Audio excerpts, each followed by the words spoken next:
अच्छा, आपसे हम एक सवाल करना चाहेंगे। लोग कहते हैं कि ब्राह्मण काफ़ी लालची होते हैं, और हम आपसे जानना चाहेंगे, अगर कोई व्यक्ति आपको बुलाता है तो क्या आप उन द्वार पर जाके पूजा करा सकते हैं? ऐसा तो नहीं कि आप भी लालच करना शुरू कर दें? नहीं नहीं, बिल्कुल हम करा सकते हैं, निष्भाव से हम करा सकते हैं, वो अपना पूजन कर सकते हैं। अक्सर देखा गया कि काफ़ी ब्राह्मण जब जाते हैं तो पहले ही अमाउंट। कोई ऐसा बात नहीं है। जो पेशेवर ब्राह्मण है, जो क्षेत्र में नहीं है, जो टाउन में है, उन लोगों का सब पैसा है।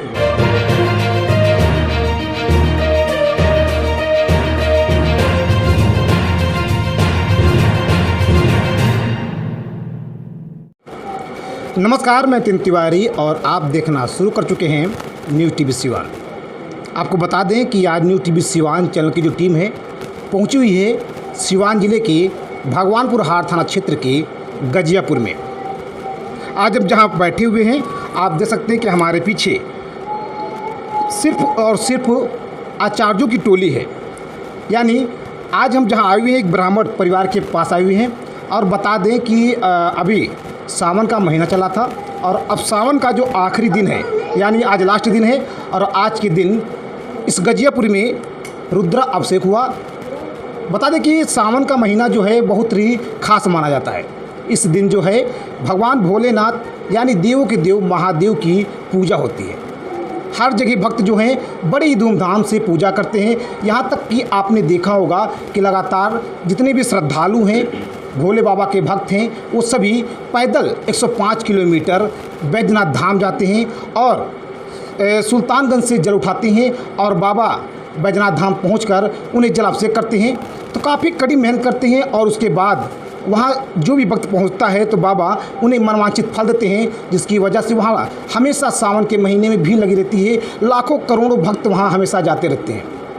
अब तो जगह जगह पर लोग जो हैं अपने घर में ही महामृत्युंजय जाप, रुद्रा अभिषेक और भी अन्य पूजा जो हैं कराते रहते हैं।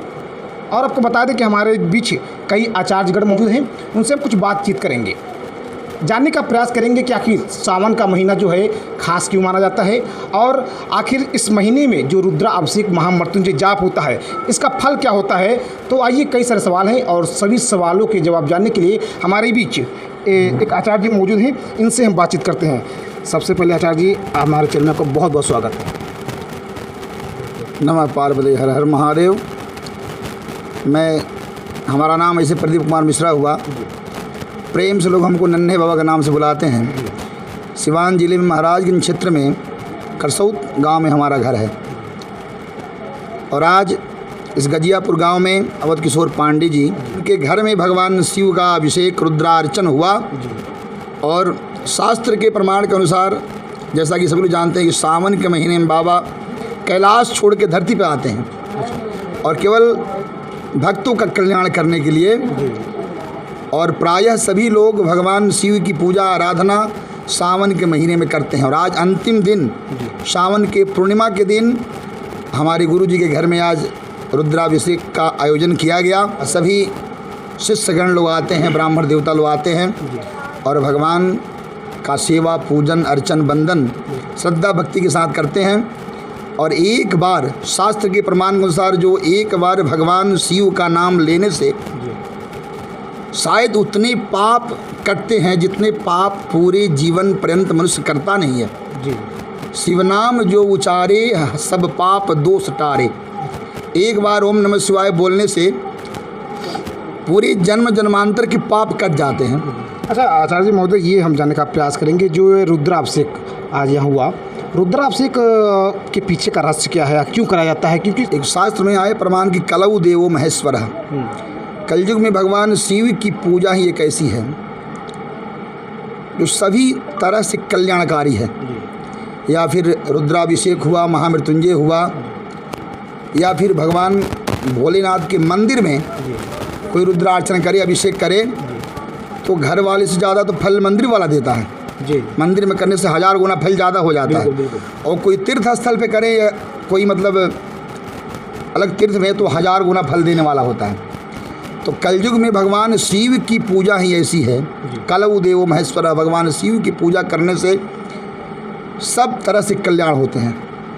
अच्छा, ये रुद्राभिषेक और जो महामृत्युंजय जाप होता है, इसमें अंतर क्या है? रुद्राभिषेक एक दिन का पूजन है। अगर 11 ब्राह्मण से कराया जाए एक एकादशनी अभिषेक तो एक लघु रुद्र का रूप होता है। 11 ब्राह्मण से रुद्राभिषेक कराने से वो लघु रुद्र, और 11 ब्राह्मण से अगर 11 दिन अभिषेक करवाएं तो हो गया रुद्र, और 11 ब्राह्मण से अगर 121 पाठ करवा लें पूरा तो हो गया महारुद्र। और रुद्राभिषेक लोग लघु रूप में करते हैं। सावन के महीने में प्राय सभी घरों में होता है। तो एक दिन सुबह से लेकर शाम तक पूजा पाठ हुआ, और महामृत्युंजय तो कम से कम 1.25 लाख करें या फिर 5 लाख करें, पुरस्कार करें तो 5-7 दिन का अनुष्ठान हो जाता है। रुद्राभिषेक एक दिन में संपन्न हो जाने वाली पूजा है, इसलिए बहुत प्रायः सामान्य लोग रुद्राभिषेक कराने का ही विचार मन में लाते हैं कि एक दिन में हम भी खाली हो जाएं और भगवान का अर्चन पूजन भी सुंदरता से हो जाए, संपन्न हो जाए। ये अंतर है। यानी कहने का मतलब है कि महामृत्युंजय जाप जो है अधिक दिन का होता है, अधिक दिन करना और खर्चा भी काफ़ी ज़्यादा होता है। कुछ उसमें खर्च ज़्यादा है। महामृत्युंजय करने में मतलब 1.25 लाख करने तो 1.25 लाख तो खर्च हो ही जाते हैं सब में। बिल्कुल 1 रुपये मंत्र खर्च आते हैं आज के समय में। जी। और रुद्राभिषेक एक दिन सुबह से शाम तक करें, 11 ब्राह्मणों को बुला कर करवाएं तो एक लघु रुद्र का रूप हो गया और कल्याणकारी हुआ। हालांकि फल दोनों का एक ही मिलता है। हाँ, फल तो दोनों का एक, दोनों शिव की पूजा है। जी। तो या फिर छोटा रूप में कर लें या फिर बृहद रूप में कर लें। कलौ देवो महेश्वर है, भगवान का कलयुग में शंकर जी की पूजा करनी है। चलिए, बहुत बहुत धन्यवाद। आपने देखा कि एक आचार्य जी से हमने बात किया है। चलिए आइए, जिनके घर आज रुद्राभिषेक हुआ उनसे हम बात करते हैं, पंडित आचार्य अवध किशोर पांडे जी से। इनसे जानते हैं। सबसे पहले हमारे चैनल में को बहुत बहुत स्वागत। सबसे पहले मैं आपके चैनल को धन्यवाद देता हूँ कि आपने बहुमूल्य समय दे करके यहाँ उपस्थित हुए, भगवान का प्रसाद ग्रहण किए, भगवान से आशीर्वाद मांगे। मैं एक सवाल आपसे कि आज आप रुद्राभिषेक कराए, एक आप खुद पंडित जी हैं और कई जगहों पे पूजा कराते हैं, ये बताइए कि आज ये रुद्राभिषेक कराने से क्या कुछ फल की प्राप्ति होती है? रुद्राभिषेक कराने से भगवान आशुतोष औढ़रदानी है। औढ़रदानी होते हुए उनका नज़र, उनका आशीर्वाद कहाँ कब जाएगा कोई बता नहीं सकता है। जब विष का और अमृत का बंटवारा हुआ तो भोले बाबा को विष मिला, तो वो विष पी गए। जब विष पी गए तो नीलकंठ हो गए। नीलकंठ हो गए तो इसी श्रावण मास के महीना में उस विष को शांति करने के लिए उनका पूजन किया गया। ये श्रावण मास महीने में जो हमारा पूजा करेगा, भक्ति भाव श्रद्धा से पूजन करेगा, रुद्राभिषेक कराएगा, महामृत्युंजय कराएगा, मैं सबको मनवांछित फल प्राप्त करूंगा। अच्छा, आप ये बताइए कि एक रुद्राभिषेक कराने में लगभग कितने खर्चे आते हैं? रुद्राभिषेक कराने में खर्च के ऊपर है। एक गरीब व्यक्ति करा सकता कि नहीं करा सकता? एकदम गरीब व्यक्ति एकदम करा सकता है। एक भी ब्राह्मण हो तो करा सकता है, कम खर्च में भी करा सकता है। अच्छा, आपसे हम एक सवाल करना चाहेंगे। लोग कहते हैं कि ब्राह्मण काफ़ी लालची होते हैं, और हम आपसे जानना चाहेंगे, अगर कोई व्यक्ति आपको बुलाता है तो क्या आप उन द्वार पर जाके पूजा करा सकते हैं? बिल्कुल। ऐसा तो नहीं कि आप भी लालच करना शुरू कर दें? नहीं नहीं, बिल्कुल हम करा सकते हैं, निष्भाव से हम करा सकते हैं। और उनको भगवान से भी प्रार्थना करेंगे कि जितना हो कम से कम उतना में ही वो अपना पूजन कर सकते हैं, और मैं करा सकता हूँ। नहीं, अक्सर देखा गया कि काफ़ी ब्राह्मण जब जाते हैं तो पहले ही अमाउंट।